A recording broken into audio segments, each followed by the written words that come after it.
वैष्णवां च श्रीरूपं साग्रजातं सागणरघुनाथान्वितं तं सजीवं साद्वैतं सावधूतं हरिजनसहितं कृष्णचैतन्यदेवं श्रीराधा कृष्णपादान् सागरललिता विशाखान्वितां च हे कृष्ण करुणा सिंधु दीनबंधो जगत्पते गोपेश गोपिका कांता राधा कांत नमोस्तुते तप्त कांचन गौरांगी राधे वृंदावनेश्वरी वृषभानुसुते देवी प्रणमामि हरिप्रिये ओम नमः ओम विष्णुपादाय कृष्णप्रेष्ठाय भूतले श्रीमते भक्तिवेदांत स्वामीति नामिने नमस्ते सरस्वते देवे गौरवाणी प्रचारिणे निर्विशेषा शून्यवादी पाश्चात्य देशतारिणे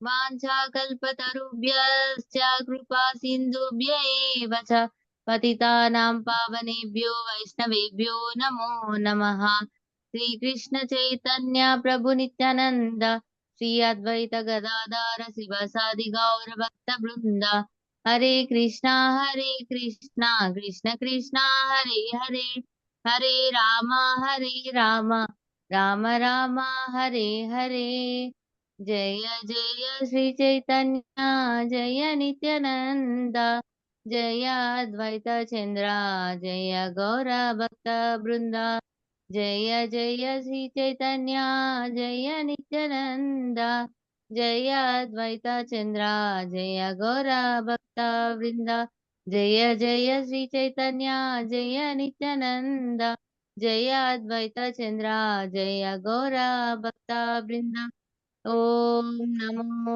भगवते वासुदेवाय ओम नमो भगवते वासुदेवाय ओम नमो भगवते वासुदेवाय मूकं करोति वाचालं पंगुं लंघयति गिरिं यत्कृपातमहं वन्दे श्रीगुरुं दीनतारिणं परमानन्दमाधवं श्रीचैतन्य ईश्वरम् हरे कृष्ण माताजी Hare Krishna. Thank you very much మాతాజీ. హరే బోల్. హరే కృష్ణ. అందరికి దండత్ ప్రణామ్. హరే కృష్ణ బాగున్నారు అందరూ? హరే కృష్ణ మాతాజీ. హరే కృష్ణ మాతాజీ. హరే కృష్ణ మాతాజీ. హరే కృష్ణ మాతాజీ. దండోత్ ప్రణామ్ మాతాజీ. హరే కృష్ణ బాగున్నారా మాతాజీ. మాతాజీ? హరే కృష్ణ మాతాజీ. హరే కృష్ణ. అందరూ బాగా రాధాష్టమి సెలబ్రేట్ చేసుకున్నారా? అవును మాతాజీ. హరే కృష్ణ మాతాజీ. మాతాజీ రాధాస్వామి కూడా హరే కృష్ణ మంత్రమేనా మేడం చదవాల్సింది? 16 మాలలు రాధా మంత్రమే కదా? ఏం లేదు, అందులోనే హరే అంటేనే రాధారాణి. ఓకే. మనం హరే కృష్ణ మంత్రంలోని 8 సార్లు చెప్తున్నాం. ఎన్నిసార్లు చెప్తున్నాము? 8 సార్లు చెప్తున్నాం కదా. 8 సార్లు చెప్తున్నాం. కృష్ణుడి పేరు 4 సార్లు, రాముడి పేరు 4 సార్లు చెప్తున్నాం. సో రాధారాణి పేరు ఎక్కువ చెప్తున్నాం. మనం ఏం చేస్తున్నాం అంటే రాధారాణిని తలుచుకుంటూ చెప్తూ, ఆవిడ నిజంగా భక్తిదేవి అంటాం కదా, ఆవిడని చేసినంత భక్తి ఇంకెవరు చేయరు అన్నమాట. సో అందుకని భక్తికి ప్రతిరూపం అంటే రాధాదేవి. ఆవిడని ఏమంటారు పద్మజ మాతాజీ? ఆరాధి ఆరాధి ఆరాధన. ఇంకా ఆవిడ ఆరాధన చేస్తుంది, అందుకని ఆరాధిక అని కూడా అంటారు. ఆరాధన చేస్తుంది, ఆరాధిక అంటారు. సో రాధ ఉంది అందులో, కాబట్టి ఆవిడ ఆరాధన చేస్తుంట. ఎలా చేస్తుంది అని చెప్పి అంటే ఎంత గొప్పగా చేస్తుంది అంటే కృష్ణ మర్చిపోతాడు అనమాట. ఆ ఆనందం కంటే, రాధారాణి చేస్తున్న భక్తికి వచ్చే ఆనందం కంటే ఆవిడ భక్తి చేస్తూ ఎంత ఆనందం పొందుతుందో అని తెలుసుకోవాలనుకుంటారట కృష్ణ భగవానుడు. అందుకని ఆ భావం ఎలా ఉంటుంది తెలుసుకోవాలని మహాప్రభులాగా వస్తారనమాట. రాధారాణి యొక్క రూపం భావం తీసుకొని ఆవిడ కలర్, ఏ శరీరం కలర్ ఏదైతే ఉందో గోల్డెన్ మోల్టెడ్ కలర్, అది తీసుకొని ఆవిడ భావం అంటే భక్తి భావాన్ని తీసుకొని చైతన్య మహాప్రభుగా వచ్చి ఆయన మనకందరికి హరే కృష్ణ మహామంత్రాన్ని చెప్పారు. బట్ ఇంకా ఒక శ్లోకం చెప్పాను, గుర్తుందా మాతాజీ? గుర్తుందా మాతాజీ మీకు? శ్లోకం ఒకటి చెప్పాను నేను మొన్న క్లాస్ లో. ఆ రాధాదేవిని ఎలా ప్రార్థించాలి, ఆవిడని శరణు పొందాలి అంటే ఒక శ్లోకం చెప్పు చెప్పారు మాతాజీ. కదా. రాధిక పద్మనయన సంథింగ్ అట్లా ఆ, పదార్మిలో కూడా పెట్టాను. పెట్టారు. భజామి రాధా, భజామి రాధా, భజామి రాధా అరవింద నేత్రం, స్మరామి రాధాం మధురాస్మితాస్యాం, వధామి రాధాం కరుణాభరార్థం, తలో మమాన్యాస్తి గతిర్న కాపి. అది చెప్పొచ్చు. మళ్ళీ మనం ఇందాక మంగళాచరణ ప్రేయర్స్ చెప్పుకున్నాం కదా, అందులో ఏం చెప్పాము? సప్తకాంచన గౌరాంగి రాధే బృందావనేశ్వరి వృషభానుసుతే దేవి ప్రణమామి హరి. మీరు మామూలుగా రాధారాణిని ప్రార్థన చేయాలి అంటే కనుక అది చెప్పొచ్చు. ఆవిడ శరీరం ఎట్లా ఉంటుందంటే కాంచనం, గోల్డెన్ కలర్ లో ఉంటుందట ఆవిడ. అలాంటి గోల్డెన్ కలర్ లో ఉన్న రాధారాణి. తర్వాత తప్త కాంచన గౌరాంగి రాధే బృందావనేశ్వరి, బృందావనంలో ఉంటుంది, అందుకని ఆవిడ్ని బృందావనేశ్వరి అని అంటారు. ఆవిడ వై ఉండి నువ్వు ఇంకా వృషభానుసుతే, వృషభాను యొక్క కూతురు అన్నమాట. వృషభానుసుతే దేవి ప్రణమామి నమే అంటే రాధారాణికి ప్రణామం చేస్తున్నాను అని అది మనం చెప్పొచ్చు ఈజీగా. ప్రతిరోజు మనం మంగళాచరణలో ఇందులో కూడా రాధారాణి ప్రణామ మంత్రం అది ఉంది. ప్రత్యేకంగా అంటే ఇంకా ఏమీ చెప్పడానికి లేదు, అది చేయొచ్చు. రాధారాణిని ఇలా ప్రార్థించాలి అని చెప్పి ఇది మనకి గౌరంగ దర్శనం ప్రభు చెప్తారు అన్నమాట ఈ ప్రార్థన. భజామి రాధాం అరవింద నేత్రం. అరవింద అంటే కమల దళాలు ఉంటాయి కదా, రేఖలు, అలాంటి కనురెక్కలు ఉన్న రాధారాణిని, స్మరామి రాధాం మధురాస్మితాస్యం అంటే ఆవిడ నవ్వు ఎట్లా ఉంటుందంటే చిరునవ్వుతోటి మంచిగా అందంగా ఉంటుందట. ఆవిడ నవ్వు ఎప్పుడు అలాగే ఉంటుందట, అలాంటి రాధారాణి. ఇంకా బదామి రాధాం కరుణాభరార్థం, ఆవిడ కరుణాకి నిండు అన్నమాట. ఆవిడలాగా ఇంకెవరు ఉండరు అని, అంత కరుణ కలిగి ఉంటుంది ఆవిడ. ఆవిడ కరుణతోటి ఏంటంటే మనందరినీ కూడా మార్చేస్తూ ఉంటుంది. తతో మమాన్యాస్తి గతిర్న కాపి. సో అలాంటి రాధారాణికి నేను శరణు పొందుతున్నాను, ఆవిడ తప్ప నాకు వేరే శరణం లేదు అని చెప్పి ప్రార్థన అన్నమాట. ఇలా చెప్పచ్చు. సరేనా మాతాజీ? ఈ 2 ప్రార్థనలు ఇప్పుడు నాకు తెలిసింది. లేదంటే కనుక మనకి ఇవేమి రావు అంటే హ్యాపీగా హరే కృష్ణ మహామంత్రం చెప్తే అందులో ఫస్ట్ రాధారాణి పేరు తీసుకొని తర్వాత మనం భగవంతుడి నామం తీసుకుంటాం. ఓకేనా మాతాజీ? మీరు ఎవరైనా నా క్లాస్ వినకపోతే గనక యూట్యూబ్ లో ఉంది. గౌరంగవాణి మొన్న శనివారం రోజు, ఆదివారం రోజు 2 రోజులు కూడా రాధారాణి యొక్క గ్లోరిఫికేషన్ చెప్పాను. మర్చిపోయాను అసలు లింక్ పెట్టడం, మీరందరూ జాయిన్ అవ్వడానికి. సారీ. నేను ఈ ఛార్జ్ నేను గీతాంజలి మాతాజీకి చెప్పాను, గీతాంజలి మాతాజీ కూడా మర్చిపోయినట్టున్నారు. తర్వాత నాకు నిన్న క్లాస్ అయిపోయాక గుర్తొచ్చింది, అయ్యో షేర్ చేయలేదే లింక్ అని. మీరు యూట్యూబ్ లో చూడండి, లేకపోతే కనుక ఆ యూట్యూబ్ లింక్ మన గ్రూప్ లో పెడతాను. సరేనా? మీరు అందులో రాధారాణి యొక్క మహిమ గురించి మాట్లాడున్నాం అనమాట, వినండి. ఓకే,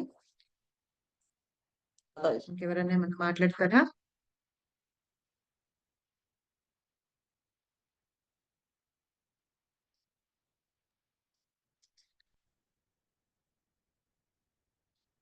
మనము కిందటి వారం ఎక్కడ చెప్పుకున్నాము, ఈ వారం నాకు కుదరలేదు. నేను గీతాంజలి మాతాజీకి ట్రైన్ చేస్తాను శ్లోకాలు ఎలా షేర్ చేయాలి అని. సో ఆవిడ షేర్ చేస్తుంది రోజుకొక శ్లోకం. మనము దీని గురించి చెప్పుకున్నాం. 3వది గుర్తుందా ఈ శ్లోకం? భగవంతుడు కృష్ణ భగవానుడు ఎందుకు అర్జునుడికి మాత్రమే భగవద్గీత బోధించారు అనే దానికి ఈ శ్లోకం అని చెప్పుకున్నాము.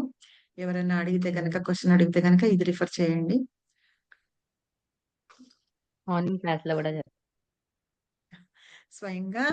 స్వయంగా భగవంతుడే చెప్తున్నాడు అనమాట, నువ్వు నా భక్తుడివి, నా మిత్రుడివి కాబట్టి ఎవరివైనా మనం ఏం చేస్తాము, మన సీక్రెట్స్ ఏమన్నా ఉంటే ఎవరికి చెప్పుకుంటాం?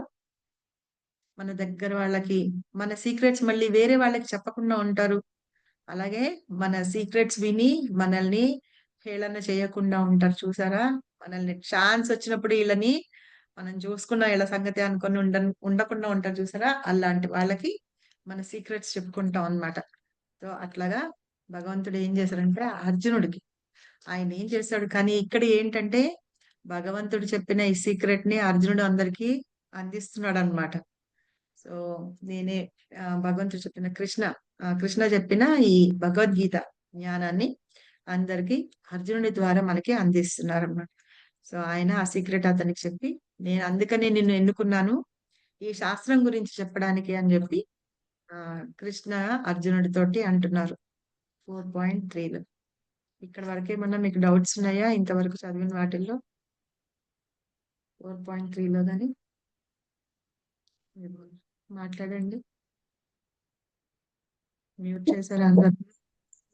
అందరూ అన్మ్యూట్ లోనే ఉన్నారు. అర్థమైంది. మాట్లాడుతూ ఉండండి మధ్య మధ్యలో. సో ఇవాళ మనం ఈ శ్లోకం చెప్పుకుందాము. చెప్పుకున్నాక టైం ఉంటే నేను కంటిన్యూ చేయను. 11 వరకు మీకు ఏమైనా డౌట్లు ఉంటే అడగండి. ఈ శ్లోకం చెప్పిన తర్వాత శ్లోకం వచ్చి యదా యదాహి ధర్మస్య వచ్చింది. అవి రెండు అన్నమాట. రెండు మనం కవల పిల్లల్లాగా అంటాం చూసారా, అలాగా యదా యదాహి ధర్మస్య, తర్వాత పరిత్రాణాయ సాధూనాం రెండు ఉంటాయి.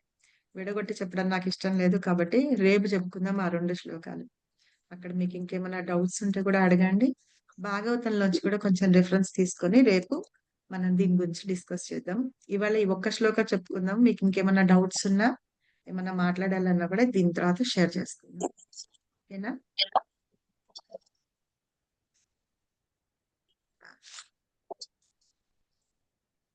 శ్లోకం ఎలా అంటే, అజోపి సన్నా వ్యయాత్మ భూతాన్ ఈశ్వరోపి సన్ ప్రకృతిం స్వామధిష్టాయ సంభవామ్యాత్మ మాయయా. అజోపి సన్నా వ్యయాత్మ భూతా ఈశ్వరోపి సన్ ప్రకృతిం స్వామిధిష్టాయ సంభావామాత్మయాయయా. ఎవరైనా చదువుతారా? చదవండి. హరే కృష్ణ మాతాజీ. హరే కృష్ణ మాతాజీ. అజోపి సన్నవ్యయాత్మా భూతానామీశ్వరోపి సన్ ప్రకృతిం స్వామధిష్టాయ సంభవామ్యాత్మ మాయయా.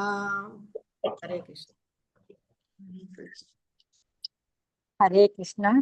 హరే కృష్ణ. అజోపి సన్న వ్యయాత్మా భూతానామీశ్వరోపి సన్ ప్రకృతిం స్వామాధిష్టాయ సంభవామాత్మమయాయ.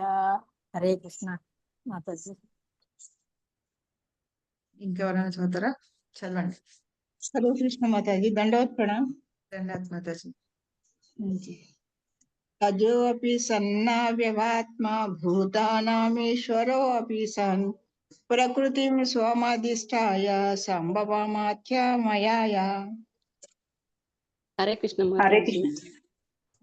అజోపి సన్న వ్యయాత్మా భూతానామీశ్వరోపి సన్ ప్రకృతిం స్వామధిష్టాయ సంభవాయాత్మమయయా. ఇంకా హరే కృష్ణ మాతాజీ. అజోపి చదవండి. వ్యయాత్మ భూతానామీశ్వరోపి సన్ ప్రకృతిం స్వామధిష్టాయ సంభవామ్యాత్మ. హరే కృష్ణ మాతాజీ. అది హరే బాగుంది. కృష్ణ మాతాజీ. అజోపి హరే కృష్ణ మాతాజీ. ఉమ్. అజోపి సన్నవ్యయాత్మా భూతానామీశ్వరోపి సన్ ప్రకృతిం స్వామధిష్టాయ సంభవామాత్మ మాయయా. హరే కృష్ణ మాతాజీ. అది బాగుంది. హరే కృష్ణ మాతాజీ. చదవండి. వ్యయాత్మా భూతానామీశ్వరోపి సన్ ప్రకృతిం స్వామధిష్టాయ సంభవామాత్మమాయయా. హరే కృష్ణ మాతాజీ. హరే కృష్ణ. హరే కృష్ణ మాతాజీ. హరే కృష్ణ. చదవండి. అజోపి సన్యవ్యయాత్మా భూతానామీశ్వరోపి సన్ ప్రకృతిం స్వామధిష్టాయ సంభవామాత్మమాయయా. హరే కృష్ణ. హరే కృష్ణ. నెక్స్ట్ చదవండి. చదవండి మాతాజీ. సన్యవ్యయాత్మా భూతానామీశ్వరోపి సన్ ప్రకృతిం స్వామధిష్టాయ సంభవామ్యాత్మమాయయా. హరే కృష్ణ.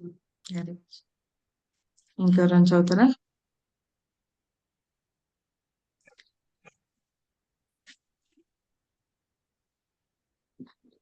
అనువాదం చదివేదా మాతాజీ? చదవండి. ఎవరు చదవకపోతే కనుక శ్లోకం అనువాదం. హలో. హరే కృష్ణ చదవండి మాతాజీ. అజోపి సన్నవ్యాయాత్మ భూతానాం ఈశ్వరోపి సన్ ప్రకృతిం స్వామధిష్టాయ సంభవాత్మయా మయా.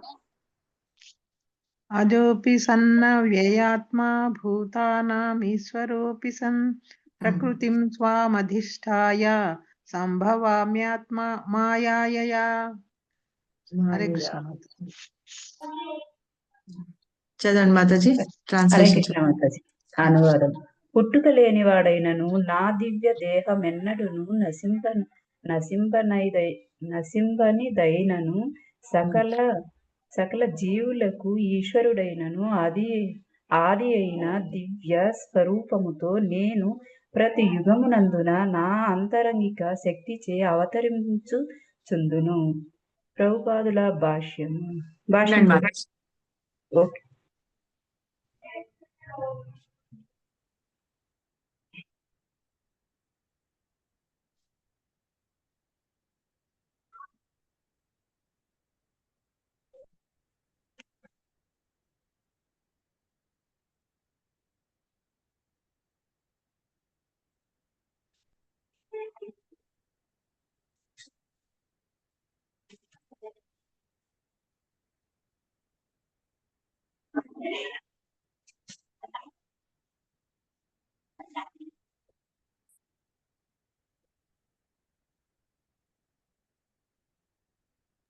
సారీ మాతాజీ.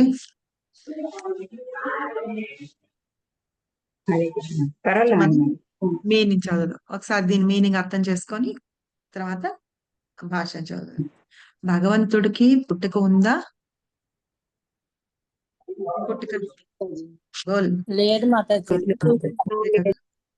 ఆయనకి జన్మే లేదు. జన్మే లేనప్పుడు ఆయనకి మరణం ఎట్లా ఉంటుంది? ఆయన దేహము చాలా దివ్యమైన దేహం. భగవంతుడు భూమి మీదకి మానవ మాతృడిలాగా వచ్చినా సరే ఆయనకి దివ్యమైన దేహం ఉంటుందన్నమాట. ఆ దేహం ఆధ్యాత్మికమైన దేహం. ఆ దేహం ఇప్పటికీ నశించదు. ఆయన ఏంటి? అందరికీ ఈశ్వరుడు అన్నమాట. భగవంతుడు అందరికీ ఈశ్వరుడు. అసలు మనం సృష్టి స్థితి లయ అంటాం చూసారా? సృష్టి చేసేది భగవంతుడే, మెయింటైన్ చేసేది మధ్యలో ఆయనే, తర్వాత లయం చేసేది కూడా ఆయనే. అంటే ప్రళయం వచ్చినప్పుడు అన్ని భగవంతునిలోకే వెళ్ళిపోతాయి అన్నమాట. అయితే ఇప్పుడు ఏం చేస్తారంటే, కాబట్టి ఆయనలోకి వెళ్ళి ఆయన అక్కడే ఉంటారు. ఆది మొత్తం ప్రపంచానికి అంతటికి సృష్టి ఆయన చేస్తారు. ఆయన లయం అయిపోయినప్పుడు కూడా ఉంటారన్నమాట. కాబట్టి ఆయన ఆది పురుషుడు అని కూడా అంటారు. ఆయన దివ్య దేహంతో ఉంటారు. ప్రతి యుగంలోనూ మనకి యుగావతారాలన్నీ ఉంటాయి చూసారా? యుగావతారాలు మళ్ళీ ఇంకేమేమి అవతారాలు ఉన్నాయి? శక్త్యావేశ అవతారాలు ఉన్నాయి. అలా అవతారాలన్నీ భగవంతుడు స్వయంగా తీసుకొని వస్తూ ఉంటాడు అనమాట. ఈ విషయాలు మనము నెక్స్ట్ శ్లోకాల్లో వాటిల్లో చెప్పుకుందాము. ఏ అవతారాలు వస్తారు, ఎందుకు వస్తారు, ఎట్లా వస్తారు అని. సో ఇట్లాగా ఆయన ఎలా వస్తారంటే ఆయన అంతరంగ శక్తి ద్వారా ఆయన అవతారాలు తీసుకొని వస్తూ ఉంటారన్నమాట. కాబట్టి అలాంటి భగవంతుడికి అసలు జన్మ అనేదే లేదు. శ్రీమద్ భాగవతంలో ఫస్ట్ శ్లోకంలో చెప్తారనమాట. మీ దగ్గర ఎవరైనా భాగవతం తీసుకోమంటే చూసుకోండి. ఫస్ట్ శ్లోకమే అది. జన్మాద్యస్య అని చెప్తారు ఆ శ్లోకము. ఫస్ట్ చాప్టర్ లో ఫస్ట్ శ్లోకం అది. వ్యాస భగవానుడు భగవంతుడికి ప్రార్థిస్తూ ఆయన యొక్క గొప్ప గుణగణాల గురించి చెప్తూ ఉంటారనమాట. అందులో జన్మాద్యస్యతో అన్వయాది తరతాశ్చర్దేశ్వభిజ్ఞస్వరాట్ తేనే బ్రహ్మ హృదయ ఆది కవయే ముహ్యంతి యత్ సూరయః తేజో వారి మృదాం యథా వినిమయో యత్ర త్రిసర్గో మృషా ధామ్నా స్వేన సదా నిరస్త కుహకం సత్యం పరం ధీమహి అని. అందులో దాని ట్రాన్స్లేషన్ ఎలా చదువుతాను వినండి. ఆయన ఎవరు ప్రార్థిస్తున్నారు కదా? వ్యాస భగవానుడు ఏమని ప్రార్థిస్తున్నారంటే, ఓ ప్రభు శ్రీకృష్ణ, నీవు వసుదేవ తనయుడు, సర్వవ్యాపి అయిన భగవానుడివి. అలాంటి నీకు నేను గౌరవపూర్వకంగా వందనాలు అర్పిస్తున్నాను అని చెప్తూ పరతత్వం గురించి, వ్యక్తిగత విశ్వాల్లో సృష్టి స్థితి లయలకి నువ్వే మూల కారణమే నువ్వే అగుట చేత శ్రీకృష్ణ భగవానుడిగా నేను నిన్నే ధ్యానిస్తూ ఉన్నాను. ప్రత్యక్షంగా గాని పరోక్షంగా గాని అన్ని సృష్టిలకి జ్ఞానం కలిగి ఉన్నవాడివి. అతడు పైగా తనకు పరమైన కారణం వేరొకటి లేదు అంటూ భగవంతుడు స్వతంత్రుడు అన్నమాట. ఆయన ఎవరి మీద ఆధారపడి ఉండడు. అందుకని ఆయన్ని స్వరాట్ అంటారు. స్వరాట్ అంటే స్వతంత్రుడు అన్నమాట, ఇండిపెండెంట్. మనందరము వేరే వాళ్ళ మీద డిపెండెంట్ అయి ఉంటాం. ప్రతి పనికి కానీ దేని మీదన్నా వేరే వాళ్ళ మీద డిపెండ్ అవుతాం. అలాంటిది భగవంతుడు మాత్రం ఆయన ఒక్కడే ఇండిపెండెంట్ అన్నమాట. మనమందరం కూడా ఆయన మీద డిపెండ్ అయి ఉంటాం. సో అలాంటి స్వరాటివి నీవు అని చెప్తూ, నీలాంటి స్వతంత్రుడు వేరే ఇంకా ఎవ్వరూ లేరు అని, ఇంకెవరూ లేరు అని. ఇంకా ఏం చేశాట భగవంతుడు? ఆయన మొదటగా వేద జ్ఞానాన్ని, ఫస్ట్ జీవి ఎవరు? ఈ సృష్టిలో ఫస్ట్ జీవి ఎవరు? బ్రహ్మదేవుడు. బ్రహ్మదేవుడు. బ్రహ్మదేవుడు భగవంతుని యొక్క నాభి కమలం నుంచి వస్తారనమాట. అందుకని ఆయన ఫస్ట్ జీవి. ఆ ఆది జీవి అయిన అతనికి నువ్వేం చేసావు? వేద జ్ఞానాన్ని అంతటినీ నువ్వు హృదయం ద్వారా తెలియజేసావు. మనం ఇలా క్లాస్ లో కూర్చొని చెప్పుకోవడం అట్లా ఉండదన్నమాట. బ్రహ్మదేవుడికి ఆయన హృదయం ద్వారా బ్రహ్మదేవుని హృదయంలోకి ట్రాన్స్ఫర్ చేశారు. మనం డేటా ట్రాన్స్ఫర్ చేస్తాం చూసారా, ఒక దానిలోంచి ఒక దానిలోకి ట్రాన్స్ఫర్ చేస్తాం కదా, అలాగా కృష్ణ పరమాత్ముడు ఆయన ఇందులోంచి హృదయంలోంచి బ్రహ్మదేవుడికి పంపించారనమాట. అయితే ఇంకా ఏంటిట? అగ్ని యందు జలదర్శనము లేదా జలమునందు స్థల దర్శనం వంటి భ్రాంతిమయమైన వాటిచే మనుజుడు మోహగ్రస్తుడై ఉన్నాడు. ఏంటంటే అగ్ని ఉందనుకోండి, ఆ అగ్నిలో ఒక్కొక్కప్పుడు మన ప్రతిబింబాలు అవి కనిపిస్తూ ఉంటాయి చూసారా, అలాగా. మళ్ళీ నీళ్లల్లో మనం ఏమైనా ప్రతిబింబాలు చూసినప్పుడు మనం మోహితులైపోతాం, అవునా కాదా? అంటే మనం మాయలో పడిపోతూ ఉంటాం అన్నమాట. అలా భ్రాంతిలో ఉండిపోతూ ఉంటాము ఎవరు? మనుషులు. అలా మాయా మోహితులైపోయిన వాళ్ళందరికీ కూడా నువ్వేం చేస్తావంటే వెంటనే నువ్వు వాళ్ళందరినీ కూడా రక్షిస్తూ ఉంటావు. నువ్వు వాళ్ళందరినీ కాపాడుతూ ఉంటావు. ఎలా కాపాడతారంటే ఆ మోహం నుంచి వాళ్ళని బయటపడేస్తారనమాట. అంటే జీవులే కాదు, గొప్ప గొప్ప మహామునులు, దేవతలు వాళ్ళందరూ కూడా ఆ మాయలో పడిపోయి మోహానికి గురి అవుతూ ఉంటారు. ఈ దేవతలలో మనం అనుకునే వాళ్ళల్లో ఎవరు మోహానికి గురి అయ్యారు కృష్ణుని చూసి? బ్రహ్మదేవుడు కదా మాతాజీ. అవును, బ్రహ్మదేవుడు బ్రహ్మ విమోహన లీలను బ్రహ్మ విమోహన దాని గురించి కాసేపు మాట్లాడుతున్నారు చెప్పేసి. అయితే అదే కాకుండా మోహితులైపోతూ ఉంటారట వాళ్ళందరూ కూడా, దేవతలు కూడా. ఇంకా ఏంటి? ప్రకృతిలో ఉన్న త్రిగుణాలు ఉన్నాయి చూసారా, వాటన్నిటికీ కూడా తాత్కాలికంగా ఈ భౌతిక విశ్వంలో ఉన్నా సరే అవన్నీ భగవంతుడికి అతీతంగా ఉంటాయి అన్నమాట. సో అవన్నీ కూడా ఏంటంటే సత్యాలుగా కనిపిస్తూ ఉంటాయి, కానీ నువ్వు సృష్టించిన వాటికి వేటికి నువ్వు బంధింపబడి ఉండవు, అతీతుడుగా ఉంటావు అని చెప్తూ, ఈ భౌతిక జగంలో ఉన్న మా భ్రాంతులందరినీ మమ్మల్ని విముక్తి కలిగించాలి అంటే గనక నిన్ను ధ్యానం చేయాలి. ఎవరిని ధ్యానం చేయాలి? నువ్వు నిత్యానందుడివి అంటారు కదా భగవంతుడు, ఆయన అన్నమాట. ఆయన ఆనందంతో ఉంటూ ఉంటారు, మనందరికీ ఆనందం కల్పిస్తూ ఉంటారు. అలాంటి భగవంతుడికి నేను ధ్యానం చేస్తున్నాను అని చెప్తున్నాను అనమాట. భగవంతుడిని ఏంటంటారు? అబ్సల్యూట్ ట్రూత్ అంటారు, పరతత్వం అంటారు కదా. అలాంటి భగవంతుడిని నేను ధ్యానం చేస్తున్నాను అని ఎవరు చెప్తున్నారు ఇది? శుకదేవ్ గోస్వామి వ్యాస భగవానుడు ఈ భాగవతం రచించే ముందు భగవంతుని యొక్క గుణగణాలని వర్ణిస్తూ ఆయన ఎంత గొప్పవాడు చెప్తూ ఆయనని ప్రార్థిస్తున్నారు. మనం ప్రార్థనలు చేస్తాం కదా, ప్రార్థన అంటే ఏంటి అంటే నాకు ఇది కావాలి అని చెప్పడం కాదు. మనం ఎప్పుడైతే భగవంతుడిని కానీ ఎవరినైనా సరే మనం గ్లోరిఫై చేస్తూ ఉండాలన్నమాట. సరే ఇప్పుడు చూడండి, మనం ఇప్పుడు ఎవరికన్నా నాకు ఏదైనా కావాలి, సపోజ్ నాకు ప్రసన్న మాతాజీ కనిపిస్తున్నారు, ప్రసన్న మాతాజీ దగ్గర నుంచి నాకు ఏదైనా కావాలి, ఒక పని చేయించుకోవాలి ఆవిడతోటి. వాళ్ళ అబ్బాయి ఏదో మంచి పొజిషన్ లో ఉన్నాడు, ఆయన చేత నేను చేయించుకోవాలి. నేనేం చేస్తాను? మాతాజీ దగ్గరికి వెళ్తా. వెళ్ళి ఏం చేస్తాను? డైరెక్ట్ గా అడుగుతానా, మాతాజీ మీ అబ్బాయి ఉన్నాడు కదా పని చేయించండి అంటే, ఎవరు అమ్మా నీకెందుకు చేపిస్తావు అంటారు. కానీ నేనేం చెప్తాను?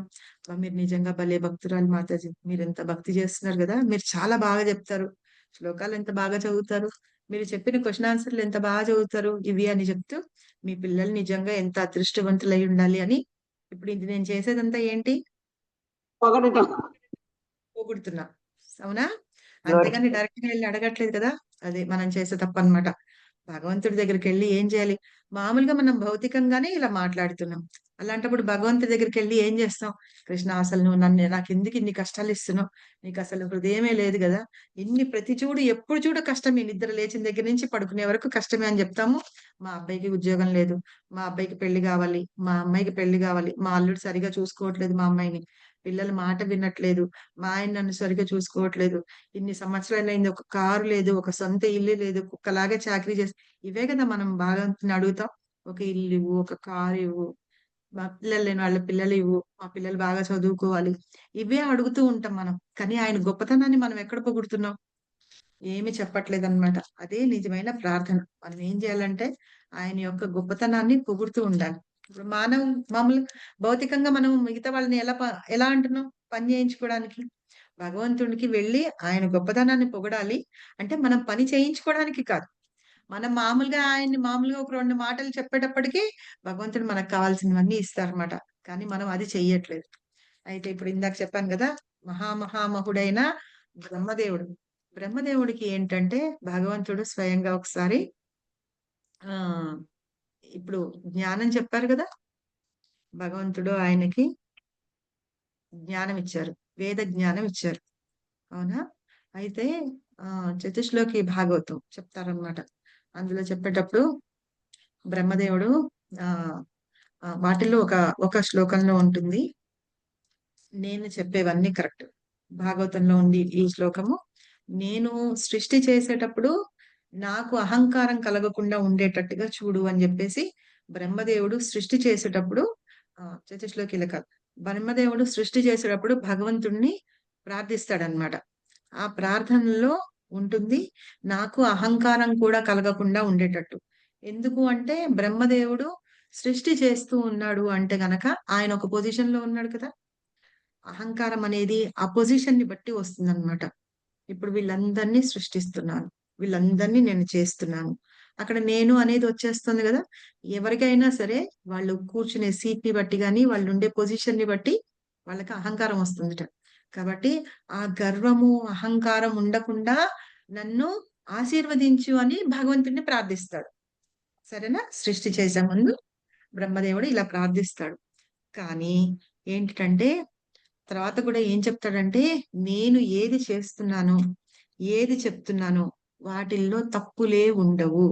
నేను ఏది ఆలోచించినా నేను ఏది చూసినా ఏది చెప్పినా కూడా తప్పు ఉండదు అని చెప్తున్నారు. ఎందుకంటే ఆ భగవంతుడు ఇచ్చిన జ్ఞాన్ని బట్టి ఆర్డర్ ని బట్టి నేను చేస్తున్నాను కాబట్టి తప్పు లేదు అని చెప్తున్నారు అనమాట. అయితే మనం అనుకోవచ్చు, మీకు డౌట్ రాలేదా?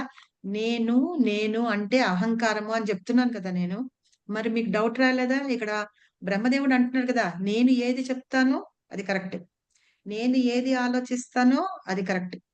అవునా? మీకు డౌట్ రాలేదా బ్రహ్మదేవుడికి అహంకారం ఉంది అని? మరి అవును మాతాజీ. అవునా? ఇప్పుడు నేను అంటేనే అహంకారం అనుకుంటాం కదా మనం. సో అలాంటిది ఇక్కడ ఏంటంటే బ్రహ్మదేవుడిది అది అహంకారం కాదనమాట. అక్కడ ఏంటంటే భగవంతుడు ఆయనకి ఆర్డర్ చేశారు, నువ్వు ఇలా చెయ్యాలి అలా చెయ్యాలని. అంటే బ్రహ్మ చెప్పేది ఏదైనా కరెక్టే ఉంటుంది అనమాట. ఆయన ఆ పొజిషన్ లో ఉండి సృష్టి అవన్నీ చేస్తూ ఉన్నారు కాబట్టి అది అహంకారం కాదు అని చెప్తున్నారు అనమాట. నిజంగా చెప్పాలంటే అది కాన్ఫిడెన్స్. నేను భగవంతుడు చెప్పిన దాన్ని నేను చేస్తున్నాను, ఆయన చెప్పిన మాటని నేను తూచా తప్పకుండా పాటిస్తున్నాను అన్నప్పుడు ఏంటంటే అది అహంకారం కాదు. సరేనా? సో కాబట్టి ఏంటంటే ఆ కాన్ఫిడెన్స్ అంటే నమ్మకం, ఏంటంటే కృష్ణుని మీద నమ్మకం. ఆయన చెప్పిన పని నేను చేస్తున్నానన్న ఆ గర్వం అన్నమాట.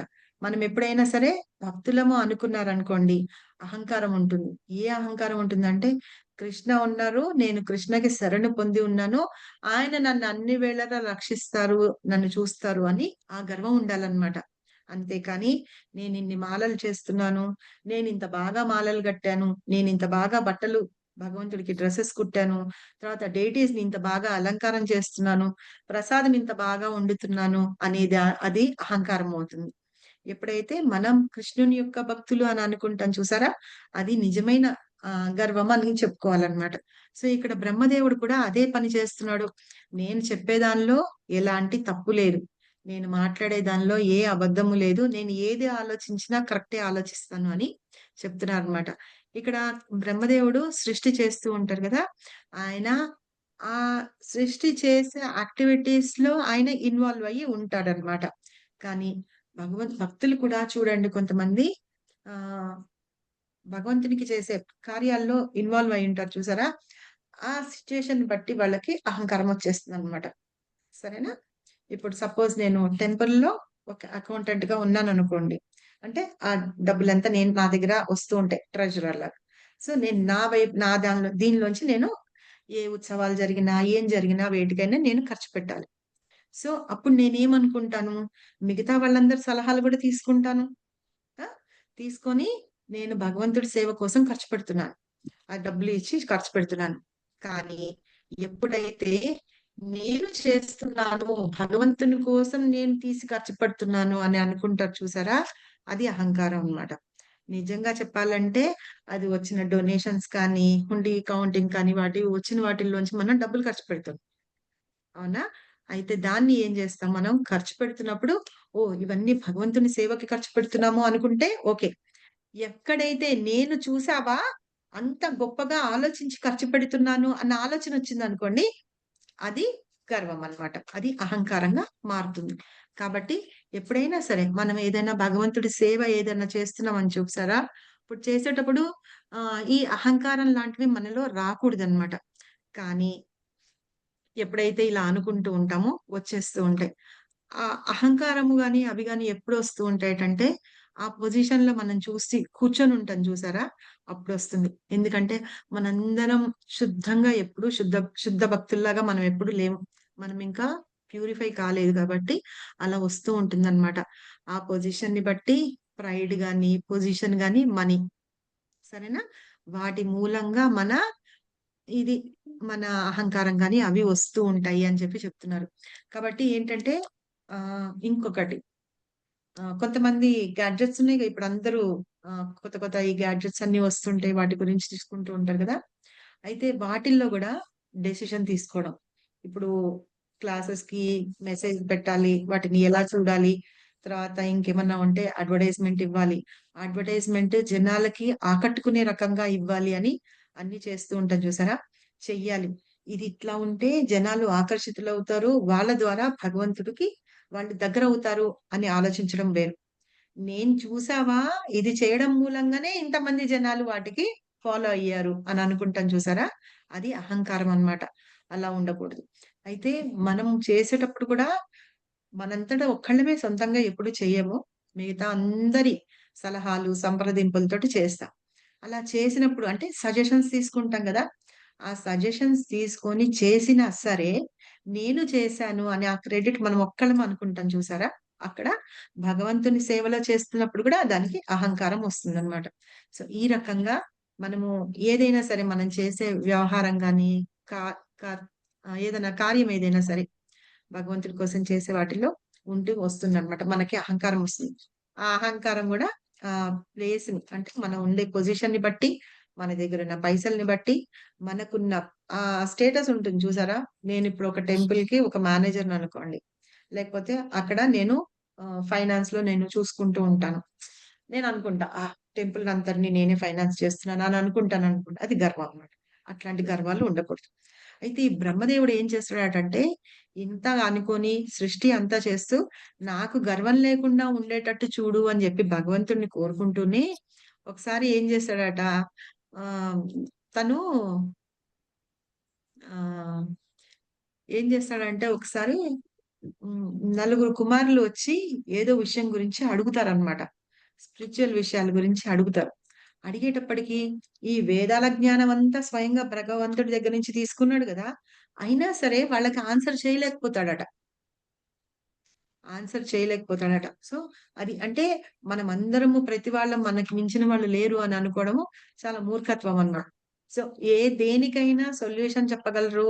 దేనికైనా ఎట్లాంటి పరిస్థితినైనా చక్కబెట్టగలరు అంటే భగవంతుడు మాత్రమే చక్కబెట్టగలరనమాట.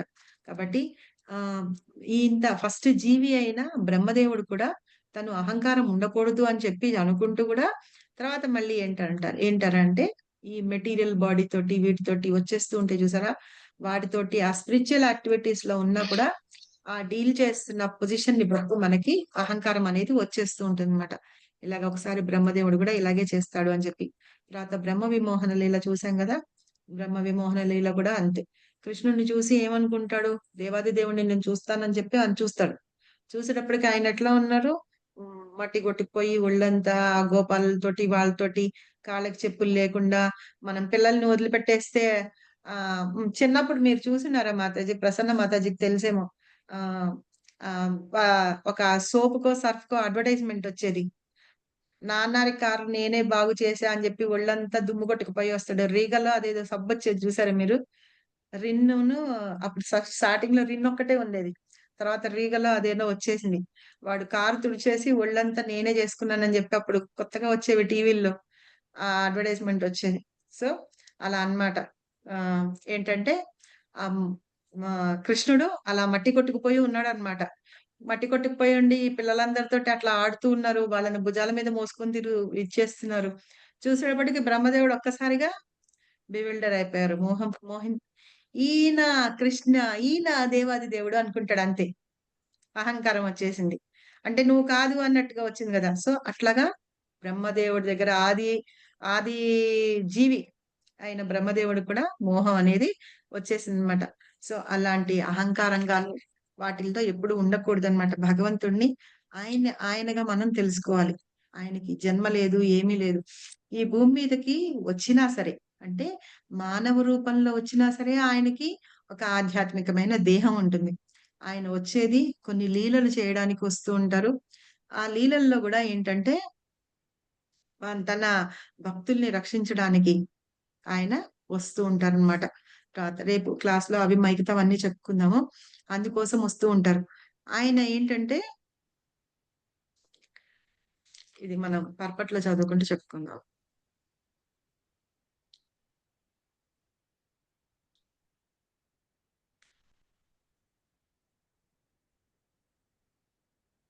షేర్ చేశాను.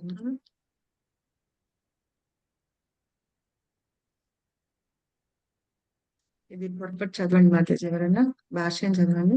హరే కృష్ణ మాతాజీ. హరే భాష్యం. శ్రీకృష్ణ భగవానుడు తన జన్మయందలి ప్రత్యేకతను గూర్చి పలుకుచున్నాడు.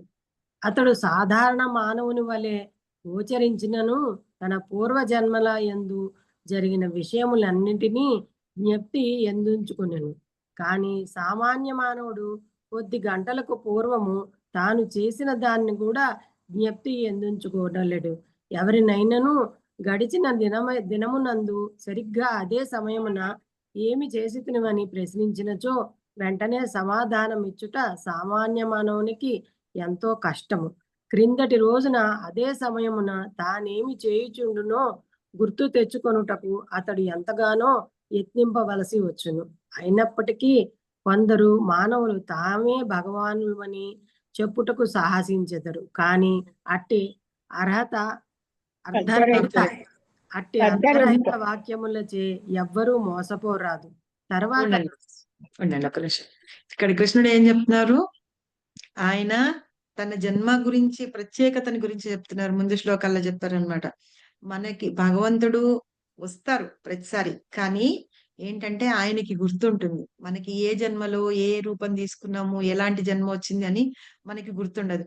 కానీ భగవంతుడు పరమాత్మ రూపంలో అందరి హృదయాల్లో ఉండి ప్రతి జీవి యొక్క ఎన్నో జన్మల గురించి ఏ జన్మ ఎత్తారు ఏంటని ఆయనకు అన్ని గుర్తుంటాయి అన్నమాట.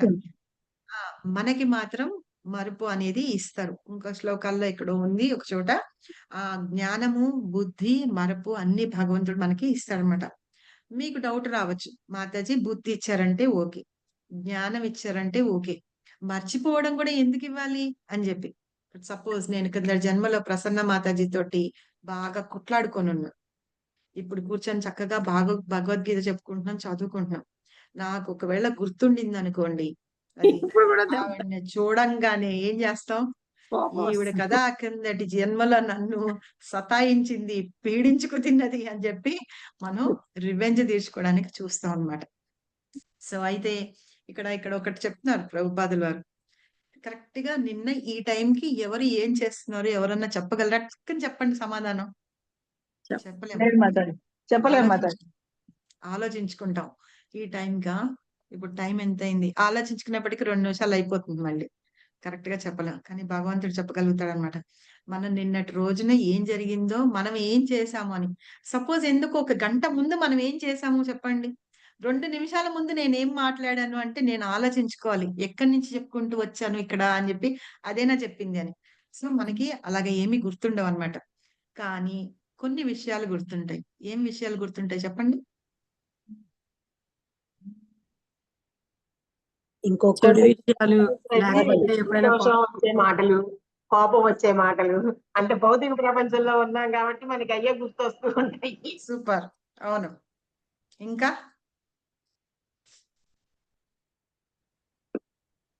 రోజు మనకి జరుగుతుండేవే. ఎవరు చూడండి మనస్పర్ధలు వస్తే పదే పదే అవే గుర్తుకొస్తాయి. Correct. ఆ కొన్నిసార్లు ఏమన్నా జ్ఞాపకాలు కూడా తీసుకుంటే వాళ్ళు గుర్తొస్తాయి. ఇవ్వాలని గుర్తొస్తుంది. పైసలు తీసుకున్న వాళ్ళు చూసారా? పొద్దున్న లేచి అవే గుర్తొస్తాయి ఈ మాతాజీ. సంవత్సరాలు అది మాత్రం ఎట్లా గుర్తు పెట్టుకుంటామా? వాళ్ళకి ఇచ్చిన డేట్, టైము, ఒకవేళ ముహూర్తం కూడా గుర్తు పెట్టుకుంటాం మనం. ఆ సిచ్యుయేషన్. అలాగే మనల్ని ఎవరైనా తిట్టారనుకోండి, అనవసరంగా తిట్టినా, లేకపోతే మనది ఏదైనా తప్పున్నా తిట్టినా సరే గుర్తు పెట్టుకుంటామా? చూసావా నన్ను ఇట్లా అనింది, చూసావా నన్ను ఇట్లా అన్నారు అని. అలాగే ఎన్ని సంవత్సరాలైనా గుర్తు పెట్టుకుంటూనే ఉంటాం. అవన్నీ గుర్తుంటాయి. మనకి భగవంతుడి నామం జపించడం ఎందుకు గుర్తుండదు? అవునా కాదా? భగవంతుడే మరిపిస్తాడు అది. అవి భగవంతుడు మరిపించాలన్నా సరే మనం అవి మర్చిపోము. ఇప్పుడు ఈ జన్మలో చేసుకున్నవే. ప్రసన్న మాతాజీ నన్ను ఇలా అన్నారు చూడండి. లాస్ట్ వీక్ మొన్న సోమవారం రోజు క్లాస్ మొదలు పెట్టంగానే నన్ను అన్నింది. ఎంత బాధపడ్డాను తెలుసా? అసలు ఎంత హర్ట్ అయిపోయాను. నా రోజంతా ఇలా గడిచిపోయింది అట్లాగా. సో ఎట్లా గుర్తుపెట్టుకున్నాను? ఆ రోజు అని. అలాగా అంటే ప్రతి నిమిషం నేను గుర్తు చేసుకుంటూ ఉన్నాను కాబట్టి గుర్తున్నది. అదే కృష్ణుని ఎందుకు గుర్తు చేసుకోం మనం? సరేనా? అలాగనమాట. కొన్ని విషయాలంటే పూర్వజన్మవి అవన్నీ గుర్తుండకపోయినా, ఇవి గుర్తు లేకపోయినా అనవసరమైనవన్నీ మనం గుర్తుపెట్టుకుంటాం అనమాట. గుర్తుపెట్టుకునేటప్పటికి అవసరమైనవన్నీ వెనక్కి వెళ్ళిపోతాయి. ఎందుకు మన లాకర్ నెంబర్ అవన్నీ మనం గుర్తుపెట్టుకోమా ఏంటి? Pin number, ATM card pin number అవన్నీ గుర్తుపెట్టుకోము? అన్ని గుర్తుపెట్టుకుంటాం. వాటితో సమానంగా మనకి డబ్బులు ఎవరు ఇవ్వాలో గుర్తుపెట్టుకుంటాము, ఎంత ఇవ్వాలో గుర్తుపెట్టుకుంటాం, ఎన్ని సంవత్సరాల క్రితం ఇవ్వాలో గుర్తుపెట్టుకుంటాం. అలాగే వాళ్ళు ఎవరన్నా మనల్ని అన్నారా చూసారా, మనల్ని తిట్టారు, అవి కూడా గుర్తుపెట్టుకుంటాం అన్నమాట. సో వీటన్నిటివి గుర్తుపెట్టుకోవడానికి అవసరమే లేదు. అదే మనం భగవంతుడిని గుర్తుపెట్టుకుంటే ఈ జన్మకి ఇదే. అవి గుర్తుపెట్టుకోవడం మూలంగా మనకి ఏమన్నా లాభం వచ్చిందా అంటే ఏమీ లేదు. కాకపోతే కాస్త బీపీ పెరుగుతుంది, షుగర్ పెరుగుతుంది. నెల రోజులకు ఒకసారి హాస్పిటల్కి వెళ్ళాల్సిన వాళ్ళ 4 రోజులకు 5 రోజులకు ఒకసారి వెళ్తాము. టాబ్లెట్లు ఇంకో డోస్ ఎక్కువ వేసుకుంటాం. అంతే తప్పించి దానికి వచ్చిన లాభం ఏం లేదు. అదే భగవంతుడిని గుర్తుపెట్టుకుంటే మాత్రం అవి కూడా అవసరం. సో మామూలుగా వేసుకునే నెల రోజులకు మాతాజీ ఆ ఈ మాటలు మీ 100% కరెక్ట్. అసలు కొంచెం కూడా అటు ఇటు పోదు. ఎవరన్నా ఏదన్నా అన్నారంటే లైఫ్ లాంగ్ గుర్తు పెట్టుకుంటానికే ప్రయత్నం చేస్తున్నాము. కానీ మీకు ఈ కృష్ణ కాన్షియస్ వచ్చిన తర్వాత మీరు చెప్పిన దాన్ని బట్టి కొద్దిగా మారటానికి ప్రయత్నం చేస్తూ ఉన్నాము. చాలా ధన్యవాదాలు మాతాజీ. మాతాజీ మారుతున్నాము, చాలా మారుతున్నాం. చాలా కృష్ణ కాన్షియస్ చాలా మన చేంజెస్ వచ్చాయి. ముసలాళ్ళం అయిపోయి అప్పుడు గుర్తు పెట్టుకొని మన పిల్లలకి, మన మనవరాళ్ళకి, మనవళ్ళకి వాళ్ళకి కూడా చెప్తాం. ఒరే ఆ అమ్మమ్మ వచ్చింది అనుకో, ఆ అమ్మమ్మ చాలా డేంజర్ రోయ్, ఏమన్నా అడిగితే ఇవ్వద్దు, నాకు ఇట్లా చేసిందని చెప్తాం మళ్ళీ మన వాళ్ళకి. అవునా? సో అట్లా ఉంటాం అన్నమాట. అదే ఇక్కడ కృష్ణుడు మనకి చెప్తున్నాడు అనమాట. మన సమాధానము చెప్పలేము ఒక రోజు ఏం చేశారు అని అడిగితే. అయితే భగవంతులు అందరూ ఏంటంటే మమ్మల్ని అందరినీ మంచిగా ఉండడానికి మనకి ఈ మతిమరుపు అనేది కూడా ఇస్తూ ఉంటారన్నమాట. కానీ కొంతమంది ఏం చేస్తారంటే అసలు కృష్ణ ఎవరో చెప్పకపోయినా మేమే దేవుళ్ళమని చెప్పుకుంటారు, మేమే భగవంతులమని చెప్పుకునే సాహసం చేస్తూ ఉంటారట. అలాంటి వాళ్ళ ద్వారా కూడా మీరెప్పుడు మోసపోకండి అని చెప్తున్నారు ఇక్కడ ప్రభుపాద. కాబట్టి ఏంటంటే మోసపోకుండా మనం ఎలాగ మోసపోము అంటే, మనకి అసలు నిజం తెలిసిందనుకోండి, ఎవరన్నా వచ్చి నేను దేవుణ్ణి అంటే మనం విని అర్థం చేసుకొని, ఆహా బాబు నువ్వు నిజంగానే దేవుడివా అని పక్కకోవచ్చు. అయితే ఈ ఈ సృష్టిలో ఇది కూడా ఫినిష్ అయ్యేటట్లేదు ఇవాళ మన కబులు చెప్పుకుంటే. ఒకసారి దామోదర్ లీల గుర్తుంది కదా మీకు? దామోదర్ లీలలో యశోదమ్మ కృష్ణుని కట్టేస్తుంది. యశోదమ్మ ఆ కుండ పగలు కొట్టేసేసి పాలు తాగేసి అంతా వెళ్తారు కదా, యశోదమ్మ కృష్ణుని కట్టేస్తుంది అనమాట. తర్వాత ఆ రోజు ఇంట్లో బలరాముడు ఉండడు. బలరాముడు ఉండేటప్పటికి ప్రతిసారి కృష్ణునికి యశోదమ్మ ఇచ్చే పనిష్మెంట్ల నుంచి ప్రొటెక్ట్ చేస్తూ ఉంటాడు అనమాట. అలా కాకుండా తన మీద వేసుకోనో లేకపోతే ఏదో చేసో ఏదో మాయ చేసి ప్రొటెక్ట్ చేస్తూ ఉంటాడు. కానీ ఆ రోజు కృష్ణుడు ఒక్కడే ఉండిపోతాడు. బలరాముడు ఆ రోహిణి తోటి వాళ్ళ అమ్మతోటి బయటికి వెళ్తారు అనమాట, ఎక్కడికో వెళ్తారు. ఈయన ఒక్కడే ఉన్నాడు కదా, పట్టుబడిపోయినాడు, కట్టేసారు, పనిష్మెంట్ వచ్చేసింది. అయితే అడుగుతూ ఉంటాడు కృష్ణ, నన్ను విడిచిపెట్టించు, అమ్మకి ఏదన్నా ఒకసారి చెప్పి విడిచిపెట్టించు అంటే, సరే వెళ్తాడు బలరాముడు. వెళ్ళి ఎందుకు అట్లాగా కట్టేశావు, కృష్ణుడు ఎవరో తెలుసా అంటే, ఎవరు అంటేను ఆయన ఆదిదేవుడు అనంతుడు ఇట్లాగా అని చెప్తాడు. అలాగా, మరి నువ్వెవరు అని అడిగితే, నేనా ఆదిశేషుణ్ణి అంటే దేవకీదేవి అంటుందిట, ఏంటి మీకు ఎవరికి ఏం పని పాట లేదా ఏంటి, ఈ దేవుళ్ళందరూ వచ్చి నా ఇంట్లోనే ఉన్నారు అని చెప్పి. అంటే అలాగా ఆవిడ వాళ్ళని ఎట్లా అంటే వాత్సల్యంతో చూస్తూ ఉంటుంది కదా, అలా నమ్మరు. కానీ మనం ఏంటంటే మోసగాళ్ళు వచ్చి మేము దేవుళ్ళం అంటారని చూసారా, ఆ వేషాలు వేసుకొని వాళ్ళని చూసి మనం నమ్మేసేసి వాళ్ళ మాటల్లో పడిపోయి మోసపోతూ ఉంటాం అనమాట.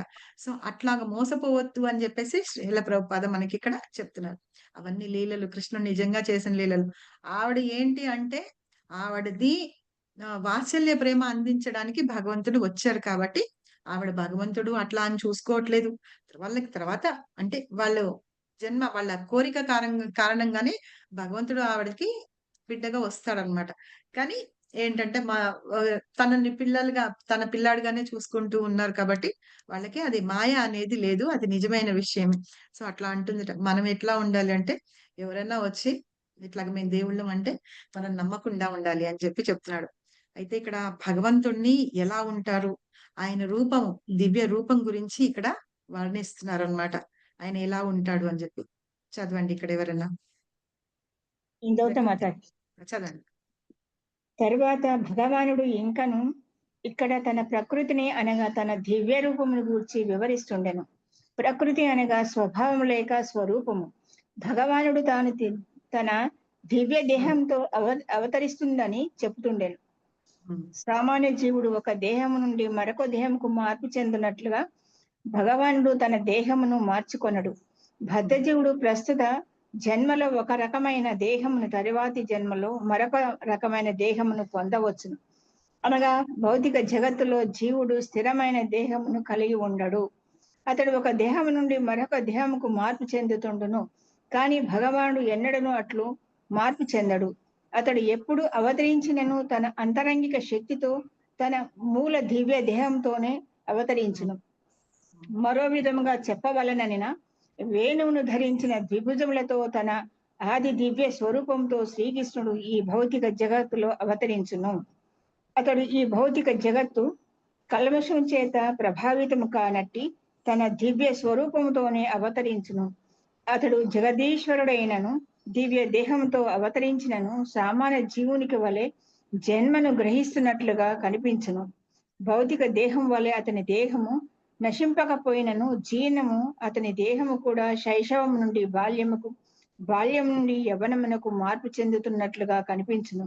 కానీ ఆశ్చర్యకరమైన విషయమేమనగా అతని దేహము యవ్వనము పిమ్మట ఎటువంటి మార్పుకు గురి కాదు. కురుక్షేత్ర యుద్ధకాలము నాటికి శ్రీకృష్ణుడు తన గృహంలో ఎందరో మనుమలను కలిగి ఉండెను. అనగా లౌకిక పరిగణన అనుసరించి అతడు వయసు పైబడిన వాడైనను అతడు 20 లేక 25 ఏళ్ల వయసు గల యువకుని వలె కనిపించను. Srikrishna. Okay Mata, thank you Mataji. ఇక్కడ ఏం చెప్తున్నారు, భగవంతుడు ఎట్లా ఉంటారు అని చెప్తున్నారు. ఈ ప్రకృతిలో ఏంటంటే దివ్య రూపం గురించి, భగవంతుడి యొక్క రూపం గురించి వివరిస్తున్నారు అనమాట. మనకి ఎలా అయితే మనకి చావు ఉంటుంది అంటే శరీరం జీర్ణం అయిపోతుంది. ఆ శరీరం జీర్ణం అయిపోయిన తర్వాత ఆత్మ వేరే దేహానికి వెళ్ళిపోతుంది. ఆ దేహానికి వెళ్ళిపోయినప్పుడు అలాగా మళ్ళీ మనం జన్మలు తీసుకుంటూ ఉంటాం. నానా యోనిల నుంచి మనం పుడుతూ ఉంటాం. కానీ భగవంతుడు అలా కాదనమాట.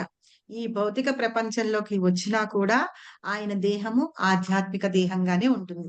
ఈ భౌతికంగా ఉండే ప్రకృతిలో ఉండే 3 గుణాలు ఏవైతే ఉంటాయో అవి భగవంతుడిని ఏమి ఇది చేయలేవన్నమాట. మనం అలా ఆలోచిస్తేనే అప్పుడే పుట్టిన పిల్లాడు, రోజుల పిల్లాడు పూతనని ఎలా చంపుతాడు? మామూలుగానే పిల్లలు తల్లి దగ్గరనే ఉంటారు. వాళ్ళు వేరే వాళ్ళు ఎవరి దగ్గరన్నా పిలిచినా కూడా తొందరగా వెళ్ళరు. అవునా? అలాంటిది అంత పెద్ద బ్రహ్మ రాక్షసి. ఆ రాక్షసి మీద పడి ఉంటే అది కొన్ని యోజనాల పెద్ద పొడవుగా ఉంటుందట. ఎప్పుడైతే పూతన పడిపోయిందో అప్పుడు నేలంతా చౌటి బారిపోయిందండి. నల్లగా అయిపోయి ఉంటుంది చూసారా? పండలు పండవకుండా ఉంటాయి. అలాగ చవిటి బారిపోవడం అంటారనమాట. నల్లగా అయిపోతుందట. అంత యోజనాల పొడవు ఉంటుందట. ఎవరు ఆ పూతన. తన నిజ స్వరూపం వచ్చేస్తుంది ఎప్పుడైతే పడిపోతుందో. అయితే మిగతా వీళ్ళందరూ చూసి భయపడిపోతారు. దేవకీదేవి కూడా చూసేటప్పటికి అమ్మో! ఇట్లాగ ఇంత బ్రహ్మ రాక్షసాన్ని మూర్ఛపడిపోయినంత పరిస్థితి అయిపోతుందట. సో, అట్లాంటి రాక్షసుని చూసి భగవంతుడు రోజుల పిల్లవాడు. అదే ఇప్పుడు మన రోజుల పిల్లలు భౌతికంగా ఉన్న పిల్లలు ఏమన్నా అలా చూడడం గాని, చేయడం గాని ఏమి ఉండవన్నమాట. కాబట్టి భగవంతుడు ఆధ్యాత్మిక దేహంలో తీసుకొని తన పనులు చేయడానికి, లీలలు చేయడానికి ఆయన వస్తూ ఉంటారన్నమాట. మనలో ఎలాగా మార్పులు ఉంటూ ఉంటాయో భగవంతుడిలో అలాగా మార్పులు ఉండవు ఏ రోజుకి. అయితే కురుక్షేత్ర యుద్ధం జరిగేటప్పటికి భగవంతుడికి ఒక 100 సంవత్సరాలో, 150 సంవత్సరాలో ఎంతో చెప్తారు. ఆయనకప్పటికి వాళ్ళు కూడా ఉన్నారు. ఆయన నిజంగా చూడాలంటే. ఆయన దేవుడు కాబట్టి 16,108 మందితోటి ఉంటారు ఆయన. ప్రతి వాళ్ళతోటి ఉంటూ ఉంటారు. సో, ఆయనకి మనవాళ్ళు కూడా ఉన్నారు. అయితే ఇప్పుడు అలా ఉన్నా సరే భగవంతుడు నవయవ్వనంగా ఉంటారనమాట. బృందావనంలో మొన్న రాధాష్టమి రోజు కూడా చెప్పుకుంటూ విన్నాము. కృష్ణుడుట బృందావనంలో ఉన్న 15, 16 ఏళ్ల వయసు వాళ్ళలాగానే ఉంటాడట. రాధారాణి 13, 14 ఏళ్ల పిల్లలాగానే ఉంటుందట. ఎప్పుడైతే ఇక్కడి నుంచి బృందావనం నుంచి మధుర వెళ్ళిపోతారు చూసారా? కంసుడిని చంపడానికి వాళ్ళ తాతగారి ఇంటికి వెళ్ళిపోయినప్పుడు అక్కడ ఒక 20 ఏళ్ల వాడిలాగా ఉంటాడు. అక్కడి నుంచి ఆయన అసలు మారట. ఆ నవయవ్వనంగా అలాగే ఉంటూ ఉంటాడట ఎన్ని సంవత్సరాలైనా సరే. తర్వాత కురుక్షేత్ర యుద్ధం జరిగేటప్పటికి ఆయనకి 100 ఏళ్ల పైనే ఉంటుందని. అయితే మనమైతే ఏంటి వృద్ధాప్యం మనలో కనిపించేస్తుంది. కానీ భగవంతుడిది ఆధ్యాత్మిక శరీరం కాబట్టి ఆయనలో అలాంటివన్నీ ఏమీ ఉండవంటారు. అందుకనే భగవంతుడిని ఏమంటారు? సచ్చిదానంద స్వరూపం అని అంటారనమాట. సో, అది చెప్తున్నారు ఇక్కడ. నెక్స్ట్ చదవండి ఎవరైనా.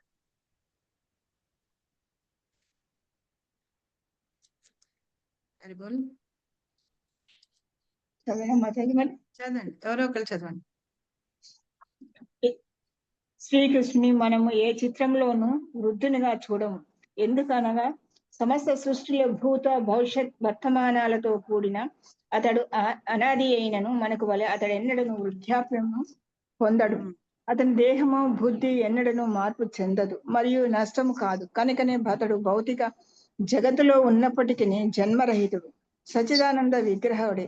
అతని దివ్య దేహంలో మరియు బుద్ధిలో మార్పు ఉండదనేది స్పష్టము. నిజమునకు శ్రీకృష్ణుని జన్మ మరియు అవతార పరిసమాప్తములనేవి సూర్యుడు ఉదయించి మన ఎదుటనే కదులుతూ తిరిగి మన దృష్టి కనిపించకపోవటం వంటిది. సూర్యుడు మన దృష్టికి అప్రకటమైనప్పుడు అస్తమించనని మరియు తిరిగి మన ఎదుట ప్రకటమవ్వగానే ఉదయించనని భావించుదుము. నిజమునకు సూర్యుడు స్థిరంగా ఎల్లప్పుడూ తన స్థానంలోనే నిలిచి ఉండును. కానీ మన ఇంద్రియములు దోషపూరితములు, అసంపూర్ణములగుట చేత మనము సూర్యుడు ఆకాశములో ఉదయించనని అస్తమించనని భావించుదుము. శ్రీకృష్ణ భగవాని అవతార అంతర్ధానములు సామాన్య జీవుల జననమును అస్తమయములకు పూర్తిగా భిన్నములు కనుక ఎల్లప్పుడూ అతడు తన అంతరంగిక శక్తితో సచ్చిదానంద స్వరూపుడని మరియు భౌతిక ప్రకృతి ప్రభావముకు ఎన్నడూ గురికాడని నిరూపితమైనది.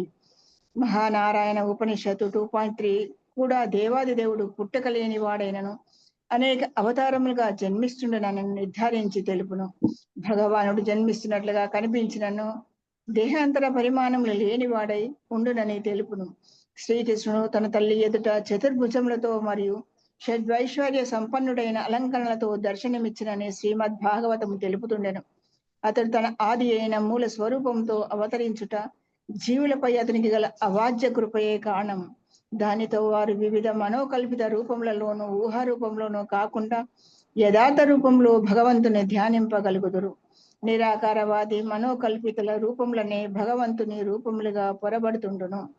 విశ్వకోశ నిఘంటువును అనుసరించి ఆత్మమాయ అనగా భగవాని అవాజ్య కృపయేనని భావము. శ్రీకృష్ణ భగవానుడు తన పూర్వ అవతారాలను మరియు వాటి అంతర్ధానాలను ఎరిగి ఉండును.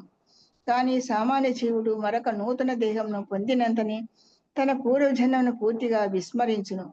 భగవానుడు ఈ భూమిపై నిలిచి ఉన్నప్పుడు అనేక అద్భుతములు మరియు మానవాతీతములైన కర్మలను చేయుట చేతనే భగవానుడు జీవులకు ప్రభువుగా ఈశ్వరుడుగా తెలుపబడెను. భగవానుడు ఎల్లప్పుడూ పరతత్వమై ఉండును. అంతేకాకుండా అతనికి మరియు అతని రూపముకు, గుణముకు మరియు దేహముకు నడుమ ఎటువంటి భేదము లేకుండును. ఆయన చోటి భగవానుడు ఈ జగత్తులో అవతరించి తిరిగి అంతర్ధానం అగుటకు కారణమేమిటనే ప్రశ్న ఇక్కడ ఉదయించును. ఈ విషయము తర్వాతి శ్లోకంలో వివరింపబడను. థ్యాంక్ యూ మాతాజీ. థ్యాంక్ యూ వెరీ మచ్ మాతాజీ. హరి కృష్ణ. మనం ఎప్పుడన్నా ఏ పిక్చర్స్ లో అన్నా, ఏ ఫోటోగ్రాఫ్ లో అన్నా కృష్ణుడు ముసలివాడుగాను అట్లా చూసామా? ఎప్పుడు కృష్ణుడిని చాలా అందంగా మనం చూపిస్తూ ఉంటాం. ఆయన అసలు వృద్ధుడిగా అవుతాడు అనేది అలాగే మన ఆ ఊహకి కూడా ఎప్పుడూ రాలేదన్నమాట. అదే ఇక్కడ ప్రభుపాద చెప్తున్నారు. మనం 5 ఏళ్ళప్పుడు ఎట్లా ఉన్నారు, చిన్నప్పుడు కృష్ణుడు ఎట్లా ఉన్నారు చూస్తాం మనం. ఇది దామోదర్ లీలలో వాటిల్లో అన్ని చూస్తాము. తర్వాత కోతులకి వెన్న పెట్టుకుంటూ ఇవి చూస్తాం. తర్వాత పడుకొని ఉంటాడు, ఆకు మీద పడుకొని ఉంటారు చూసారా, రావి ఆకు మీద పడుకొని కాలు వేలు పెట్టుకొని బటన్ వేలు చెప్తూ అట్లా అన్ని చిన్న చిన్నవి చూసాం. తర్వాత ఒకసారి పెద్దగా అయిపోయి యవ్వనంగా అంటే యూత్ లాగా వచ్చిన తర్వాత మళ్ళీ కృష్ణకి అక్కడి నుంచి తర్వాత మన వేరే ఆకారం మనం ఎప్పుడు చూడలేదు కూడా. సో భగవంతుడు ఎప్పుడు అట్లాగే ఉంటారనమాట. అందుకని ఆయన్ని సచ్చిదానంద విగ్రహుడు అంటారు. పైగా ఆయన వచ్చే ప్రతిదానికి ఏంటి జన్మ కర్మచ మే దివ్యం. ఆయన జన్మగా అయినా సరే కర్మలు చేసినా కానీ అవన్నీ చాలా దివ్యంగా ఉంటాయి అని చెప్తారు. కాబట్టి ఏంటంటే భగవంతుడికి ఆధ్యాత్మిక దేహంతో ఉంటారు. ఇంకా ఇక్కడ ఒక అనాలజీ ఇస్తున్నారు. ఏంటంటే సూర్యుడు. ఇప్పుడు సూర్యుడు వస్తాడు, సూర్యుడు ఉదయిస్తాడు, తర్వాత అస్తమయం. అస్తమయం అయింది అంటే సూర్యుడు వెళ్ళిపోయినాడనే చనిపోయినాడని కాదు అర్థం. అది వేరే చోట ఉదయిస్తాడు అనమాట.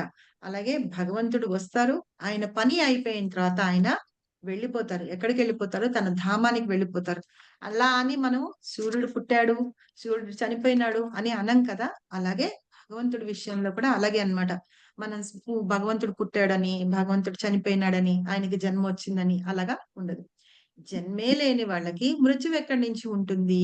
సరేనా? కాబట్టి భగవంతుడికి అలాంటివి ఏమీ ఉండవు. కాకపోతే మనం ఏంటంటే మనం ఇంట్రడక్షన్ లో చెప్పుకున్నాం, మనకి 5 రకాలైన ఇవి ఉంటాయి అని చెప్పి. వాటిల్లో ఒకటి ఏంటంటే ఇంప్రాపర్ సెన్స్. మన ఇంద్రియాలు అపూర్ణాలు అన్నమాట. కాబట్టి ఏంటంటే మనం కరెక్ట్ గా ఆలోచించలేము. అందుకని మనం చూసింది అదే అనుకుంటూ ఉంటాం, కరెక్ట్ అనుకుంటూ ఉంటాం. కాబట్టి అది దోషపూరితమైంది. కాబట్టి మనం అలా ఆలోచిస్తూ ఉంటాము అని చెప్పి చెప్తున్నారు. నిజంగా కృష్ణ భగవానుడు అవతారం గాని, అంతర్ధానం గాని అవన్నీ మనం ఎలాగ పుడతామో చనిపోతామో అలా ఉండవు అని చెప్తున్నారు. ఇంకా ఏం చెప్తున్నారు? నారాయణ ఉపనిషత్తు, మహానారాయణ ఉపనిషత్తు, బ్రహ్మ పురాణంలో వీటన్నిటిలో కూడా భగవంతుడి యొక్క జన్మ గురించి ఆయన ఎట్లాగొస్తారు అని చెప్తున్నారట. దేవకీదేవి సరే ఇందాకంతా దేవకి అంటున్నా, ఇందాకంతా యశోద అని చెప్పాలి. దేవకీదేవి చెరసాల్లో ఉన్నప్పుడు వసుదేవుడు దేవకీదేవి చెరసాల్లో ఉన్నప్పుడు భగవంతుడు రావడం ఎలా వస్తారటంటే చతుర్భుజాలతో పీతాంబరం ధరించి నగలన్నీ పెట్టుకొని అలా వస్తారట. అప్పుడు వీళ్ళు ప్రార్థన చేస్తారనమాట. మేము పిల్లాడిగా కావాలనుకున్నాం కదా, ఈ రూపంలో కాదు, అలాగా పెట్టుకొని చేస్తే ఎందుకంటారు? ఆయనకి సేవ చేసుకోవాలి కదా, పిల్లాడిగా లాలించాలి, పాలు పట్టాలి, ముద్దు చేయాలి, స్నానం చేయాలి, అలంకరించుకోవాలి, అవన్నీ చేయాలి కదా. చిన్న పిల్లాడిగానే మాకు నువ్వు దర్శనం ఇవ్వు అంటే అలా మారిపోతారనమాట. అదే ఇక్కడ చెప్తున్నారు. అదే భగవంతుడు తల్లి ఎదుట చతుర్భుజ రూపంలో కనిపించారు. కనిపించేటప్పటికి ఆవిడ కాదు మాకు ఇట్లాగా కనిపించు ప్రభు అని అంటే అప్పుడు మళ్ళీ భగవంతుడు చిన్న శిశువుగా మారిపోయి వస్తాడనమాట. ఇప్పుడు మనకైతే మామూలుగా ఒక తల్లి తండ్రి వాళ్ళిద్దరూ కలిస్తే పిల్లలు పుట్టడం ఉంటుంది. కానీ భగవంతుడి జన్మ తీసుకోవడం అంటే వాళ్ళు కలవడం ద్వారా పిల్లలు పుట్టడం అని కాదు. ఆ తల్లి గర్భంలోకి ఆ తండ్రి యొక్క ధ్యానం ద్వారా ఆవిడ గర్భంలోకి ప్రవేశిస్తాడనమాట భగవంతుడు. ఇప్పుడు వసుదేవుడి ద్వారా ఆయన ధ్యానం ద్వారా వెళ్ళి దేవకీదేవి గర్భంలో ఆయన వచ్చి అలాగా చిన్న బిడ్డగా పుట్టి జన్మ తీసుకుంటారనమాట. అలాగే మన జన్మకి అంటే భౌతికంగా ఉన్న మానవుల జన్మకి భగవంతుడు అవతరించి వచ్చి ఆయన జన్మ తీసుకుంటారు కదా, ఆ రెండిటికి చాలా డిఫరెన్స్ ఉంటుంది అని చెప్తున్నారు అనమాట. ఆత్మమాయ అనే విషయాన్ని కూడా ఇక్కడ చెప్తున్నారు. అంటే ఏంటంటే భగవాను యొక్క అవ్యాజ అంటే అది చాలా గొప్ప కృప అన్నమాట అని భావము అని ఇక్కడ చెప్తున్నారు. భగవంతుడు చాలా అవతారాలు ఇవన్నీ తీసుకొని ఉంటారు కదా! వాటన్నిటి యొక్క అసలు ఎందుకు తీసుకుంటారు? తీసుకోవాల్సిన అవసరం ఏమిటి? ఎలా తీసుకుంటారు? అనే విషయాలు మనం తెలుసుకోవాలన్నమాట. అలా తెలుసుకుంటే కృష్ణ అని ఎవరు అని మనకి అర్థమవుతుంది అని ఇంకా చెప్తున్నారు. ఇంకా ఈ భగవంతుడు భూమి మీదకొచ్చినప్పుడు చాలా లీలలు చేస్తూ ఉంటారు. అద్భుతమైన లీలలు. మామూలుగా మానవ మాతృలైతే ఎవ్వరు అలా చేయలేరు. ఇందాక మనం చెప్పుకున్నట్టుగానే పూతన చెప్పుకున్నాం గదా! పూతనని సంహరించడం గాని, అలాగా మామూలుగా మన ఇళ్లలో మామూలుగా సహజంగా పుట్టిన పిల్లలెవరు అలాంటి పనులు చేయలేరు. అలాగే ఎంతమంది రాక్షసుల్ని ఒక 4, 5 ఏళ్లకే ఎంతో మంది రాక్షసుల్ని చంపేశారు. శకటాసురుడని, ఇంకా ఎవరెవరు చెప్పండి? బకాసురుడని కదా! అలాగా అగాసురుడని అలాగా చాలా మంది రాక్షసులు. వాళ్ళందరినీ కంసుడు పంపించారు. వాళ్ళందరినీ కూడా చంపేశారు. అలాగే మనం ఎవరమన్నా మన పిల్లలు ఎవరన్నా చేయగలరా? ఆఖరికి గోవర్ధనగిరి కూడా ఎత్తారు. సో మన ఇంట్లో పిల్లలు ఆఖరికి అక్కడ కుక్క ఎదుర్కొన్న ఊర కుక్క ఏదన్నా పిచ్చి కుక్క ఏదన్నా వస్తేనే మనం పిల్లల్ని పక్కకి దాచిపెట్టేసి అమ్మో ఎలకరా కొరికేస్తుందని చెప్తాం. అంతేనా? చాలా చిన్న జెర్రి గాని ఏదైనా ఇప్పుడు వానలు పడుతున్నాయి చిన్న పాము పిల్లలు గాని ఏమన్నా కనిపించినా అమ్మో అటు ఎళ్ళకు అని చెప్పేసి మనం తీసుకొస్తాం. వాళ్ళకి తెలియని కూడా తెలియదు. మన కుక్కల్నే మనం అటువైపు వెళ్ళనీయం. వాటిని ఏమన్నా చేస్తాయేమో అని. అలాంటిది మన పిల్లల్ని ఎంత బాగా రక్షించుకుంటాం కదా! అయితే కానీ కృష్ణుడు మాత్రం తన చిన్న రోజుల పిల్లాడప్పటి నుంచే ఈ భూమి మీదకొచ్చి అద్భుతమైన లీలలు చేశారు. వాటినే ఇక్కడ ప్రభుపాద మానవాతీత కర్మలు చేశారు అని అంటున్నారు. మానవులు ఎవ్వరూ అలాంటి కర్మలు చేయలేరన్నమాట.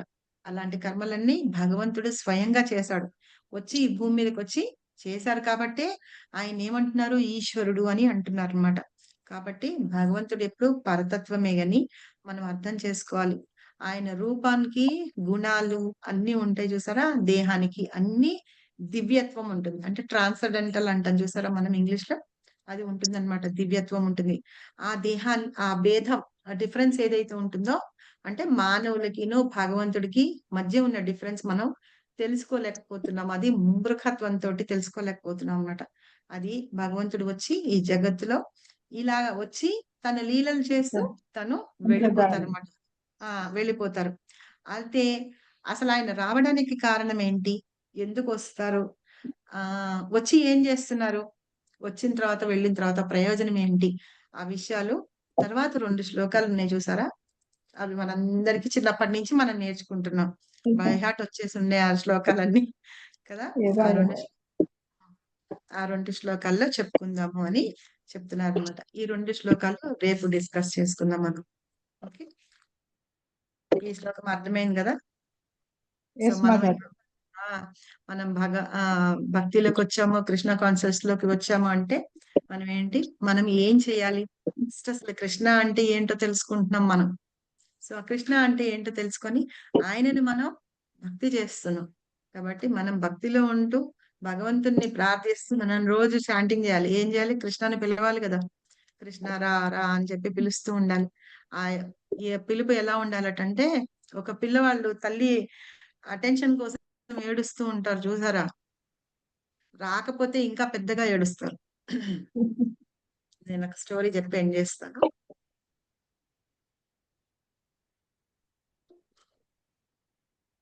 ఒక బాబు ఉన్నాడట. ఇది మాకు భక్తి శాస్త్రిలో ఉన్నప్పుడు క్లాస్ లో చెప్పారు. ఒక మహారాజ్ చెప్పారు. ఒక పిల్లాడట వాళ్ళ అమ్మ లడ్డూలు చేస్తూ ఉంటుందట. లడ్డూలు చేస్తూ ఉంటే మంచం మీద పడుకోబెడితే పిల్లలు ఏం చేస్తారు? వాళ్ళ కిందకి దిగడానికి ట్రై చేస్తారు. ఆ దుప్పటి మించి దుప్పటి పట్టుకొని జారుతారు కిందకి. అవునా? జారి దిగి వస్తూ ఉంటారన్నమాట. అయితే వాళ్ళ అమ్మ ఏం చేస్తుంది? వాళ్ళ అమ్మ బంగాళీ వాళ్ళ గురించి చెప్తారు. సంతోష్ అంటారు దాన్ని. ఆ స్వీట్ చేస్తూ ఉంటుంటారు వాళ్ళ అమ్మ. అయితే ఈ పిల్లాడు ఏం చేశాడు? నిద్రపోతున్నాడు. నిద్రపోతున్న మంచి నిద్రలో ఉన్నాడు కదా! దడీల్మని పడిపోతాడు. పడిపోతే తల్లి ఏం చేస్తుంది? అది చేసేది పక్కకు పెట్టేసి అయ్యో పడిపోయినాడు అని చెప్పేసి వచ్చి ఎత్తుకుంటుందన్నమాట. ఎత్తుకొని ఏం చేస్తుంది? ఆ పిల్లాడిని మైమరిపించాలి కదా! మరి దెబ్బ తగిలిందని వాడు ఎక్కడైతే పడ్డాడో అని ఇక్కడే పట్టుకొని ఏడుస్తూ ఉంటాడు. అందుకని వాడిని అక్కడి నుంచి మైమరిపించాలి. దీన్ని మించి మైమరిపించాలంటే ఇంకోటేదో ఇవ్వాలి. అందుకని ఆవిడేం చేసింది? వెంటనే చేసింది కదా! సందేశ్ చేసింది కదా! చాలా బావుంటుందన్నమాట. బెంగాలీలో ఫేమస్ స్వీట్ అది. సో ఆ స్వీట్ తీసుకొచ్చి తినిపిస్తుంది అనమాట. సరే ఏడుస్తున్నాడు, తీయగా చక్కగా ఉంది కదా, తిన్నాడు, బాగుంది, టేస్ట్ నచ్చింది. సరే ఆ పడ్డాడు, దెబ్బ ఏముంది అది మర్చిపోయినాడు, ఆడుకుంటున్నాడు. సరే రెండో రోజు ఏమైందంటే ఆ పిల్లాడికి స్వీట్ తినాలనిపించింది. అంటే నేను చెప్పేది మరి నెలల పిల్లల గురించి కాదు, 1 ఇయర్ అట్లా ఉండుంటారు పిల్లలు. 1 ఇయర్ 1.5 ఇయర్ పిల్లల గురించి చెప్తాను అనమాట. వాళ్ళు ఇంకా తెలివిగా ఉంటారు. సరే ఏం చేశాడు, మళ్ళీ రెండో రోజు వాళ్ళ అమ్మ పనిలో ఉంటుందన్నమాట. పనిలో ఉంటే ఈ పిల్లాడు నిద్రపోడు. నిద్రపోక అలా దిగి వస్తాడనమాట. వస్తే వాళ్ళ అమ్మ ఏం చేసింది, నన్ను పని చేసుకొని నువ్వు ఇక్కడ పడుకో అని చెప్పి పడుకోబెట్టేసి వెళ్ళిపోతుంది. పడుకోబెట్టేసి వెళ్ళిపోతే వాడేం చేస్తాడంటే, నేను ఇలా దిగి వెళ్తే అమ్మ నన్ను నా అటెన్షన్ తీసుకోదు. నిన్నట్లాగా పడి ఏడిస్తే గనక వస్తుంది, నాకు అటెన్షన్ చూపిస్తుంది అని చెప్పేసి మళ్ళీ వాడు పెద్దగా ఏడవడం మొదలుపెడతాడనమాట. ఏడవడం మొదలుపెడితే ఆవిడేం చేసింది, నిన్న కింద పడ్డ ఏడుపుకి ఇవాళ కావలేసుకొని ఏడ్చి ఏడుపుకి డిఫరెన్స్ తెలిసిపోతుంది తల్లికి, వాళ్ళకి ఏం కావాలని. సరే వాడేం చేస్తాడు, ఏడుస్తూ ఉంటే పట్టించుకోదు.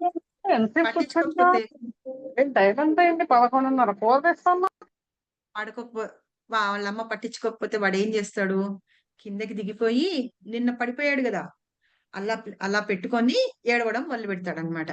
సరే మళ్ళీ తల్లి చూస్తుంది, మళ్ళీ కింద పడిపోయినట్టున్నాడు వీడి నిద్రలో అని చెప్పి మళ్ళీ వచ్చేసి మళ్ళీ ఆ స్వీట్ ఇస్తుంది అనమాట.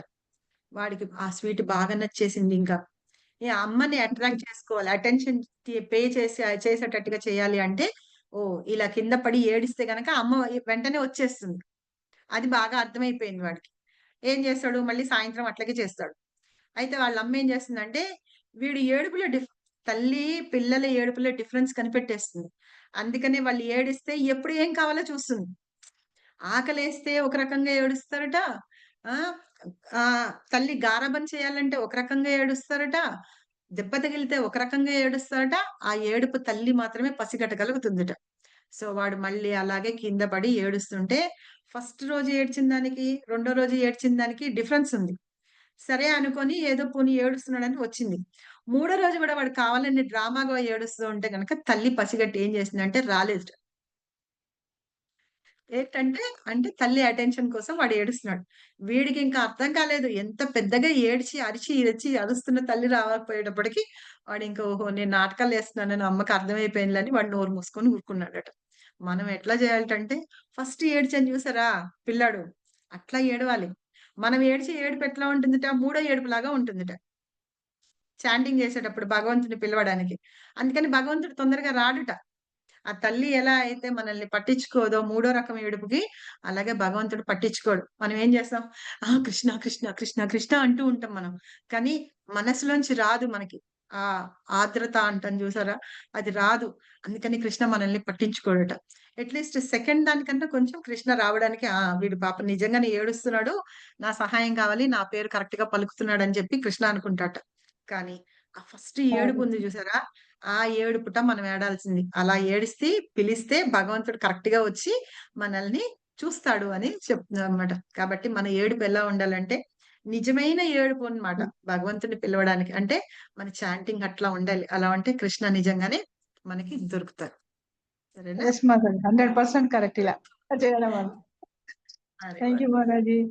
కాబట్టి మనం ఇలాగా నిజంగానే భగవంతుని మీద ప్రేమతోటి ఆయన్ని టెస్ట్ చేయడానికి, ఆ పిల్లాడు ఎలా అయితే వాళ్ళ అమ్మని టెస్ట్ చేస్తున్నాడు చూసారా, అలా టెస్ట్ చేయడానికి మనం పిలవద్దు, కానీ నిజంగా మనం ఏడ్చి భగవంతుడిని పిలవాలి అన్నమాట. పిలిస్తే ఆయన వచ్చి మనతో ఉంటారు అని, అది ఆ స్టోరీ యొక్క సారాంశం. ఓకేనా? Thank you very much. వాంఛాకల్పతరుభ్యశ్చ కృపా సింధుభ్యేవ చ పతితానాం పావనేభ్యో వైష్ణవేభ్యో నమో నమః. అనంతకోటి వైష్ణవులకి జయ, అనంతకోటి ఆచార్యులకి జయ. శ్రీల ప్రభుపాద్ की जय, శ్రీల గురుదేవ్ की जय. నీతాయ్ గౌర్ సీతానాథ్ ప్రేమానందయ్య. Thank you very much. Hare Krishna. Hare Krishna. Thank you మాతాజీ. హరే కృష్ణ మాతాజీ. చెప్పండి. రికార్డింగ్ స్టాప్ చేశారు.